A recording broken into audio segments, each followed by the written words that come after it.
Meanwhile, the number of zamas and those who've died underground being brought to the surface continues to grow. However, it's not the only site in Stilfontein that's harbouring illegal miners underground. Naledi Moleo in the small town joins us now live. Naledi, good afternoon to you. Obviously, it's time for a deeper examination of what's really happening. What are people there telling you?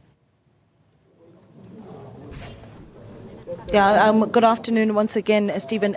A lot to actually reflect over as those numbers come in.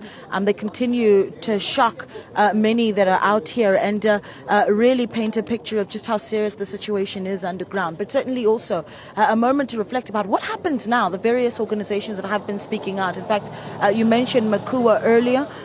They, of course, have been represented by Lawyers for Human Rights. And from Lawyers for Human Rights, we're now joined by Thato, Gaffane. Thato, a good afternoon to you. You have just been inside to really take a look at what is happening and what things look like inside Shaft 11. Explain to me, firstly, what it is that you saw. And then there's the steps that Lawyers for Human Rights now takes and the conversation you have with Makua moving forward. I think the situation on site is nothing unlike what we've already expected. I mean, we've been in discussions with the state for the past 3 months about the situation underground. We've sent a video to go underground and assess the situation. So it's nothing unlike what we've expected. I think it's really harrowing and painful to see a lot of body bags coming out, hooked up to what appears to be hooks on the crane or the system that they're using to retrieve the miners. It's a really sad situation. Things should have not gotten to this point. And with regards to what we are doing with Makua, we are currently in the process of advising Makua on different options that are available to the community, and obviously this will be explored together with the community. And there's a number of legal avenues. I mean, constitutional rights have been violated. The right to life and the right to human dignity that have been confirmed in S versus Makwanyani, one of the earliest cases in South African constitutional democracy. And similar to what we've seen in Life as Sidimeni, there was, an inquiry that ended up establishing liability over certain officials. It's something that communities in this area could explore. There's damages, constitutional damages, as well as general damages, amongst many others that we are still in consultation with our clients on. So LHR and Makua are committed to supporting the communities to explore all these avenues to ensure that we hold the state accountable for the mass murder of the miners at Shaft 10 and 11 of the Buffelsfontein gold mine. Strong words there by Thato of Lawyers for Human Rights, calling it a mass murder. And of course, we have also been here outside the Shaft 11 with Mr. Mzukisi of SANCO. Good afternoon to you. Thank you so much for joining us. I'm going to let the umbrella go because the rain has stopped a little bit. The numbers just keep rising. At some point towards the end of yesterday, officially from Nat Joints, we had 60 bodies that had come up. We await for Nat Joints to give us the official numbers of just how many have come out as of today alone. But what many are forgetting is that as we focus a lot on Shaft 11, there is also a Shaft 10. And I'd like to talk a little bit about what we see there and how it compares to the situation here of miners whose bodies can be retrieved or those who are able to make it out alive. There is another shaft here on this premises. Thank you so much. We don't really think the government has a plan for shaft number 10. And that's where horror is, in our view. On the basis of the fact that, excuse me, there are a number of illegal mine workers who have been trying to come out of shaft number 10, who some of them managed to make it to the surface and others did not make it. The last time we were given reports by the very same illegal miners who came out, they were saying that about 20 of them were trying to come out, but only 4 made it to the surface. And then the other time, again, we were told by them that about 10 of them were trying to come out, only 2 made it to the surface.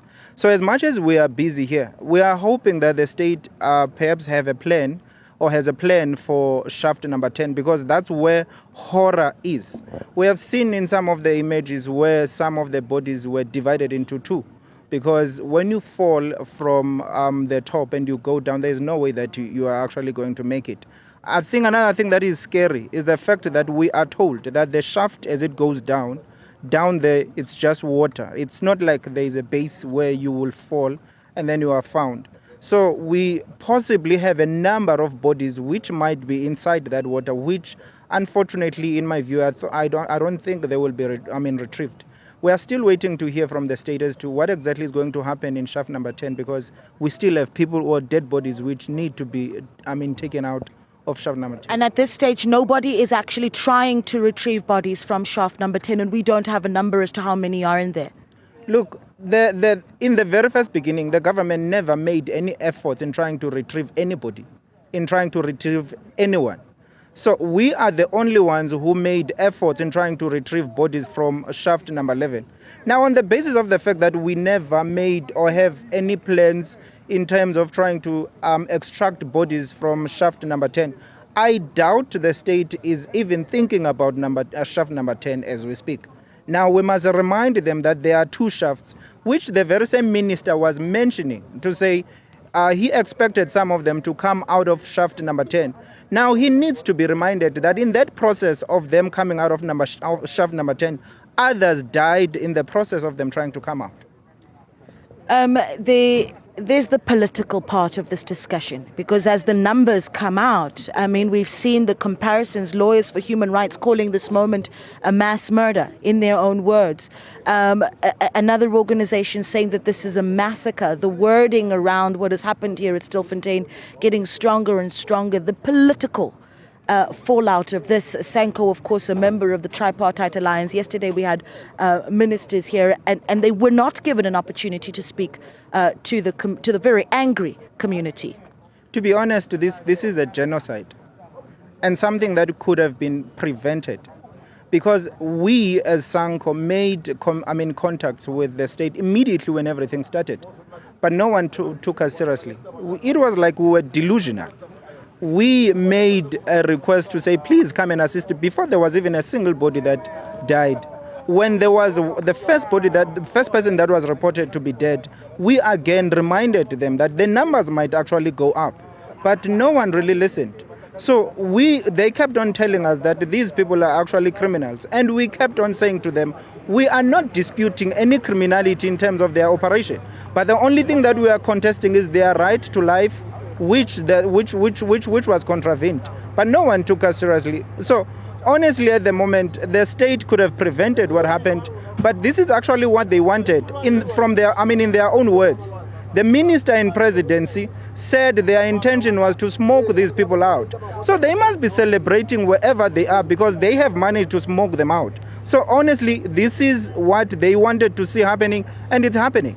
But someone has to account. We've got a number of dead bodies which we have counted from shaft number 11, but we still have hundreds of dead bodies which, in my view, are still left unaccounted for. Thank you so much, Mzukisi there of SANCO, and that's where I'm going to wrap things up and send it back to you, Stephen. But the conversation here certainly does continue, and behind me, the dead bodies are being pulled out minute by minute, and it is quite an experience to be here and be watching these tallies go up. Of course, we await NAJoint's official announcement of the numbers that have been brought up just today alone.